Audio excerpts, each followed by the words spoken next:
Welcome to our channel. నేను Prashanth. Real ఎస్టేట్లో చాలామంది హైదరాబాద్లో ఇండ్లు కొనుక్కుందామని చెప్పేసి చాలా రకాలుగా చాలా ప్లేసెస్లో అయితే చూస్తూ ఉంటారు. కానీ రేట్స్ అయితే బీభత్సంగా అయితే ఉంటాయి. సో మరి 18 లక్షల్లోనే ఫ్లాట్స్ అనేటివి అమ్మకాలకి ఈ రోజుల్లో ఉన్నాయా, ఉంటాయి, మరి ఏ ఏరియాల్లో ఉన్నాయి అనే విషయాలు అయితే తెలుసుకుందాం. దీని గురించి అయితే మాట్లాడేందుకు ప్రస్తుతం మనతో పాటు రియల్ ఎస్టేట్ ఎక్స్పర్ట్ రవికుమార్ గారు ఉన్నారు. నమస్తే అండి. నమస్తే సార్. ఈ రోజుల్లో హైదరాబాద్లో 18 లక్షలకి 20 లక్షలకి ఫ్లాట్స్, చిన్న చిన్న అపార్ట్మెంట్స్లో కానివ్వండి, చిన్న చిన్న 1 BHK 2 BHK కానివ్వండి, ఇలా వస్తున్నాయా అసలు ఈ రోజుల్లో?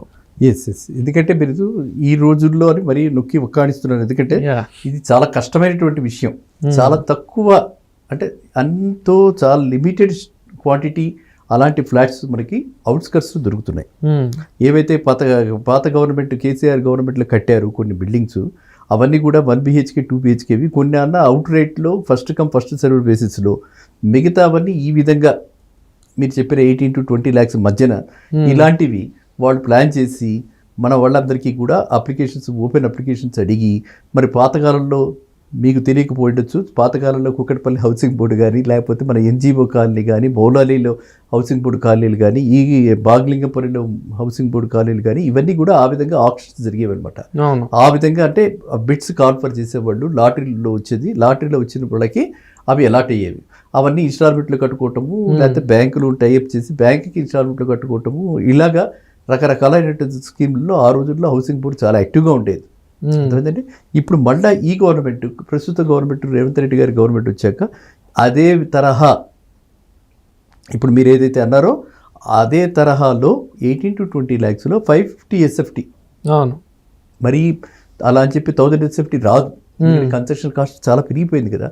కన్స్ట్రక్షన్ కాస్ట్ సుమారుగా ఇవాళ ఎంత ఉంటుంది మీ ఉద్దేశంలో చెప్పండి? Construction cost per square feet ఇలా మామూలు కట్టుకోవాలంటే కూడా మినిమంలో 1500 నుంచి 2000 రూపాయల దాకా కన్స్ట్రక్షన్కే ఉంది. కాబట్టి వాడు 550 SFT మాత్రమే ప్లాన్ చేసి, ఇలాగా ఎకనామికల్లీ వీకర్ సెక్షన్ అంటే ఇంకా పూర్తి గైడ్లైన్స్ దాని మీద రాలేదు. ఆ పూర్తి గైడ్లైన్స్ వచ్చాక మనకి పూర్తిగా క్లియర్గా మనకి అందరికీ కూడా దాని గురించి మనకు తెలుస్తుంది అనమాట.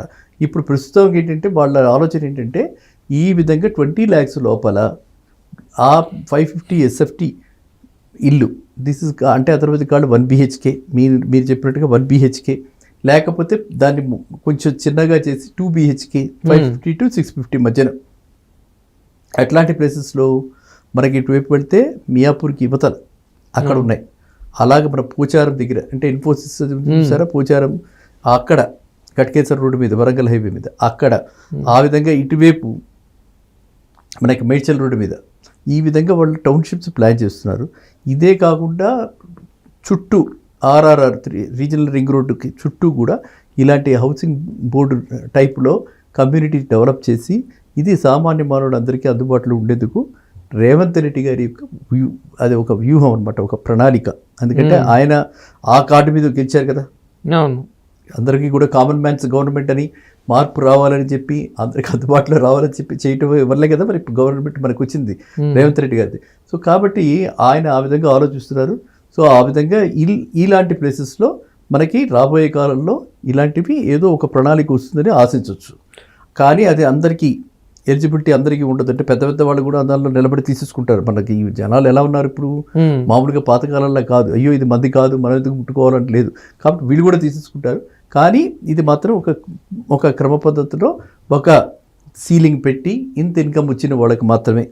సో నా ఉద్దేశంలో అది ఒక సంవత్సరానికి 2.5 lakhs 3 lakhs, అంటే 25,000 ఆ లోపల ఉన్నటువంటి ఇన్కమ్ ఉన్నటువంటి వాళ్ళకి మాత్రమే దీనిలో ఇలాంటి వాటిని కొనుక్కోవడానికి అర్హత పెట్టి, ఈ అంతకంటే ఆదాయం లేని వాళ్ళకి మాత్రమే, అండ్ సొంత ఇల్లు లేని వాళ్ళకి.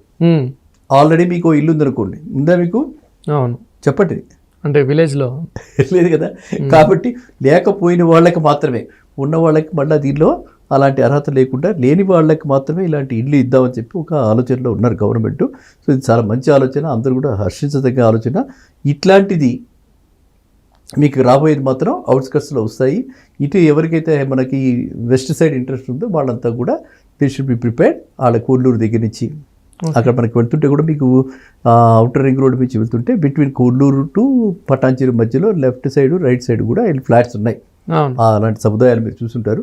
అలాగే పాతకాలంలో రాజీవ్ గృహకల్ప ఉండేది ఒకప్పుడు. రాజీవ్ గృహకల్ప ఆ ఇళ్ళు చిన్న చిన్న ఇళ్ళు అవి ఆ రోజుల్లో చాలా తక్కువ రేటుకి 50,000కి అలా ఇచ్చేసేసారు. ఇచ్చే అవి మళ్ళీ బాలేదని చెప్పి చిన్న గదులు అని చెప్పి ఇలా మళ్ళీ చాలామంది మైగ్రేషన్ ప్రాబ్లమ్స్ వచ్చాయి. కానీ ఈసారి అలా కాకుండా 550 to 750 1 BHK ఆర్ 2 BHK ఈ మధ్యన వాళ్ళకి 18 to 20 lakhs మధ్యన ఇచ్చేలాగా, అంటే సమ్ అమౌంట్ ఆఫ్ ఇప్పుడు రాయితీ లాగా ఒక 5 lakhs రాయితీ పెట్టుకుని వాళ్ళకి మొత్తం 15-20 lakhs అని అంటే ఈ 25,000 జీతం వచ్చేవాడికి 20 lakhs లోన్ తీసుకున్నా 15 lakhs లోన్ తీసుకున్నా కట్టుకోగలిగిన పరిస్థితిలో ఉంటాడు. అల్టిమేట్గా కాస్త కూస్తో ఇందులో మొత్తం అయితే రాయితీలు ఇవ్వరు కదా గవర్నమెంట్, కొంత మనం పెట్టుకోవాలి, కొంత వాళ్ళు ఇస్తారు. సో ఆ విధంగా జరుగుతుంది. కాబట్టి మీరు అన్నదానికి ఏంటంటే ఈ ప్లేసెస్ అన్నింటిలో కూడా ఆ ప్లాన్ అయితే ఉంది.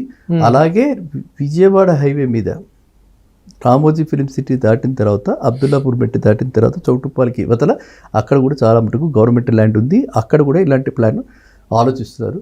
ఇదంతా కూడా ఏంటంటే ఈయన విజన్ 2047 అంతా ఆల్ ఓవర్ ఇండియా ఉంది కదా, అది 2047 అంటే మనకి స్వాతంత్రం వచ్చి 100 years అవుతుంది. సో ఆ ప్రణాళికలో ఆ విధంగా కామన్ మ్యాన్కి ఏ విధంగా ఉపయోగపడుతుంది, ఎలా చేయొచ్చు అని చెప్పి ఆలోచనలో ఈ 18 to 20 lakhs I don't know మీకు ఎక్కడి నుంచి వచ్చిందో ఇన్ఫర్మేషన్. It's very good. ఎందుకంటే అందరికీ చాలా తక్కువ మందికి దీని మీద ఆ దృష్టి ఉందన్నమాట, ఫోకస్ ఉంది. సో ఇలాంటివి వస్తుందా రాదా, అయ్యో లేకపోతే మన పరిస్థితి ఏంటి, ఎక్కడ ఉండాలి హైదరాబాద్లో, రెంటల్ బాధ చాలా ఎక్కువగా ఉంది. చూసే ఉంటారు కదా మీరు, రెంట్స్ ఎక్కడ చూసినా సరే 1 BHK కూడా ఇవాళ 10,000 రూపాయలు మినిమం లేదు. మినిమం లేదే ఎక్కడ అసలు మీకు ఇల్లు దొరకట్లా. అవునా, మీరు ఎక్స్పీరియన్స్ చేశారా? గదికే 10,000 ఇస్తున్న ఏరియాస్ కూడా ఉన్నాయి ఒక గదికి. సో అందువల్లే ఈ పీజీ హౌసెస్, కో లివింగ్ ఇవన్నీ వస్తున్నాయి. సో కాబట్టి ఇలాంటి ఆలోచన మీరు ఎప్పుడైతే అడిగారో అవి ఆ ఏరియాస్లో బోడుప్పల్ దాటిన తర్వాత అటువైపు అంటే గట్కేసర్ రోడ్డు మీద, ఇటు మియాపూర్ రోడ్డు మీద, ఈ కొల్లూరు పటాన్చెరు మధ్యన ఇలా ప్లాన్ చేసి గృహ సముదాయాలు, టౌన్షిప్స్, ఇది వరకు ఇండిపెండెంట్ హౌసెస్ అంత ముందర వచ్చాయి, తర్వాత అపార్ట్మెంట్స్ వచ్చాయి, ఇప్పుడు కూడా అలాంటి చిన్న చిన్నవి రాబోతున్నాయి. సో వెరీ గుడ్, చాలా హ్యాపీ. సిటీలో ఏ విధంగా ఉన్నాయి ప్రస్తుతం రేట్లు? అంటే సిటీలో మరి తీసుకోవాలనుకుంటే కనుక ఎక్కడెక్కడ తీసుకుంటే ఫ్యూచర్లో బాగుంటుంది అనుకోవచ్చు? ఓ సిటీలో ఇప్పటికీ కూడా అది చాలా పెద్ద విషయం. ఎందుకంటే మీరు బాగా తెలుసుకోవాల్సింది, యువత అందరూ తెలుసుకోవాల్సిన విషయం ఏంటంటే అందరూ కూడా రియల్ ఎస్టేట్ మార్కెట్ డమాల్. విన్నారా? అవును, రియల్ ఎస్టేట్ గోవిందా, రియల్ ఎస్టేటే లేదు అని ఇలా చెప్తున్నారు తప్ప సిటీలో ఎక్కడ కూడా ఏ పెద్ద బిల్డర్ కూడా రేట్లు తగ్గించలే ఇంకా. అర్థమైందండి? అంతా కూడా అది ఒక ఐసీయూలో ఒక వెంటిలేటర్ మీదకి వచ్చేసింది. ఇది ఇంకా అది ఆ విధంగా ఉంది. అంటే రాబోయే కాలంలో రేట్లు పడతాయేమో, పతనం అవుతాయేమో అన్న ఉద్దేశంతో మనం ఉన్నారు తప్ప ఇంకా పతనం అవ్వలేదు. ఆన్ ది ఎడ్జ్లో ఉంది రియల్ ఎస్టేట్ మార్కెట్ తెలంగాణలో. ఇంకా పడింది మాత్రం నేను అనను, ఎందుకంటే రేట్లు ఎవరు తగ్గించలేదు.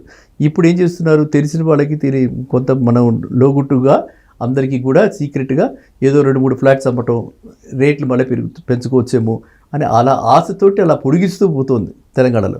సో ఇప్పుడు మీరు అన్న దానికి అరౌండ్ 5,000 రూపీస్ ఎస్ఎఫ్టీ పెట్టుకుంటే మనకి కొల్లూరు దగ్గర, వెలిముల దగ్గర, కోంపల్లి దగ్గర, ఓకేనా, ఈ తర్వాత మనకి ఉప్పల్ దాటిన తర్వాత గట్కేసరికి వెళ్ళే దారిలో ఇన్ఫోసిస్ ఉంది కదా, పోచారమది, అక్కడ ready to move Hayath Nagar దగ్గర, ఈ రోడ్డుకి అటు ఇటు. ఎందుకంటే ఆ కనెక్టివిటీ అంత బ్రహ్మాండంగా ఉన్నప్పుడు మీకు 2 కిలోమీటర్లు ఎక్కువ వెళ్తే నష్టం ఏంటి?